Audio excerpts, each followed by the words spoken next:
కళ్యాణదుర్గం నియోజకవర్గం కుందుర్పి మండలం మల్లైనూరు గ్రామం. నేను ఒక మాజీ ఎంపీని.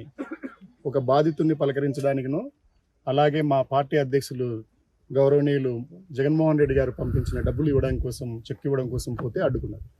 ఇక్కడ ఉన్న ప్రజల్ని, ఆ గ్రామస్తుల్ని, ఈ మండల ప్రజల్ని కూడా అడుగుతున్నారు.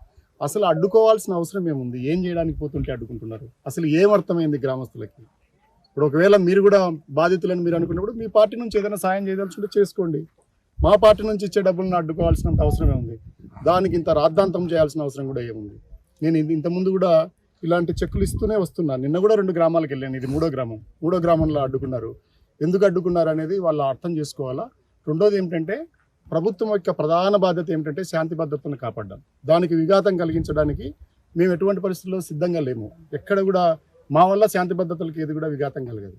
కానీ ఆ పార్టీ, గెలిచిన పార్టీ ఏదైతే ఉందో వాళ్ళు గుర్తుపెట్టుకోవాలా. ఇలాంటి పనులు చేయకుండా ఉండాలని నేను మనసారా కోరుకుంటున్నాను. ఎందుకంటే ఈ గ్రామాల్లోకి ప్రతిసారి నేను పోలీసులను తీసుకొని వాళ్ళ పర్మిషన్ తీసుకొని రావాలనుకుంటే ఇది ఏ పాకిస్తానో ఆఫ్ఘనిస్తానో అవుతుంది, కానీ భారతదేశం ఎట్లా అవుతుంది? అంతేకాకుండా మొన్నటి వరకు నేను ఇక్కడే నేను ప్రతినిధిని. ఈరోజు వాళ్ళు ప్రతినిధులు అయి ఉండొచ్చు, ప్రజాప్రతినిధులని. అందువల్ల ఈ విషయాలు అర్థం చేసుకొని నేను అడిగింది కూడా ఏమిటంటే, గ్రామం వరకు మొదట ఎస్ఐ గారు అడ్డుకున్నారు. గ్రామంలో మొదటి విలేజ్ ఇంటి వరకే వెళ్ళి అక్కడికే ఇచ్చి వెళ్దాం అనుకున్నాను, ఎన్నికి వెళ్దాం అనుకున్నాను. కానీ వాళ్ళు నమ్మకం లేకుండా చాలామంది సిఐలు వాళ్ళందరూ కూడా గ్రామంలోకి వచ్చారు. ఎటు వచ్చి ఉన్నారు కదా, నన్ను ఒక్కడైనా తీసుకుపోండి, ఆ ఇంటికాడ వెళ్ళి ఇచ్చేసి వస్తానంటే వాళ్ళు ఒప్పుకోలేదు.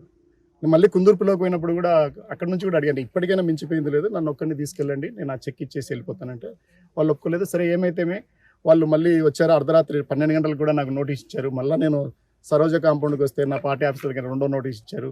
సరే మొత్తం మీద అయితే మేము వచ్చిన పని అది నెరవేరింది. మా పని ఏమిటి? బాధితులను పరామర్శించాలా, వాళ్ళకి ఆర్థికంగా పార్టీ నుంచి ఆదుకోవాలన్నది మా పని. ఆ పని మేము చేయగలిగినాము అందరి సహకారంతో.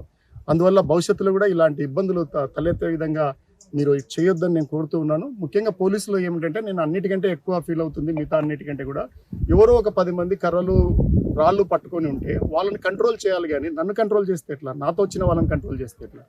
అది ముందు పెట్టుకుని ఇప్పుడు నేను ఎన్నికి తిరిగిపోయి వచ్చినాను అంటే దాని అర్థం ఏంటంటే, వాళ్ళది పై చేయి అయినట్టు.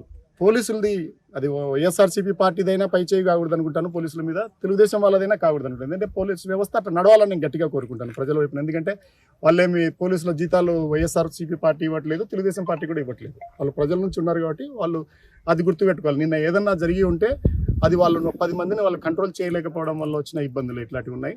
అందువల్ల భవిష్యత్తులో నేనైతే ఈ గ్రామాలు తిరగాల్సిందే. నా పని ఇదే, నా ఉద్యోగం ఇదే. నాకు పార్టీ అధ్యక్షుల నుంచి వాళ్ళు వచ్చేటి కాపాడుకోవాల్సిందే. మిగతా కార్యకర్తలందరినీ కూడా భరోసా ఇవ్వాల్సిందే. మా నాయకులందరినీ కలుపుకోవాల్సిందే. నేను తిరగాల్సిందే. ఈ పనులు నేను నిరంతరం చేస్తూనే ఉంటాను. మీరు నన్ను ఒంటరిగా కొనిస్తే ఒంటరిగా వెళ్తాను, 5 మందితో పంపిస్తే 5 మందితో పోతాను, 50 మందితో పంపిస్తే 50 మందితో. ఇది మీకు సంబంధించింది.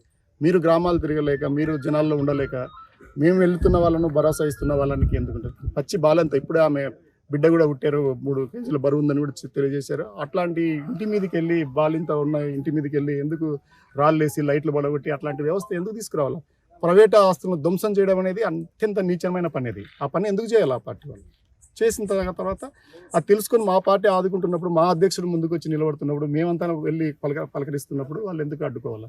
అందువల్ల ఇలాంటి విషయాలన్నీ ప్రజలు ముఖ్యంగా నిశ్చితంగా అర్థం చేసుకోవాలని తెలియజేస్తున్నాం. నిజమే, మేము ఓడిపోయిన మాట నిజమే, కానీ అదేం పెద్ద నేరమేం కాదు. ఇద్దరు నిలబడితే ఎప్పుడో ఒకటి ఓడిపోవాల్సిందే, ఒకటి గెలవాల్సిందే. ఈసారి అలా జరిగింది. వాళ్ళు గెలిచారు, మేము ఓడాం. దాని అర్థం మొత్తం వ్యవస్థ అంతా ఇట్లా వాళ్ళ చేతుల్లోకి తీసుకొని, ముఖ్యంగా ఆయన పూజారి ఉద్యోగం కూడా ఊడగరికేశారు.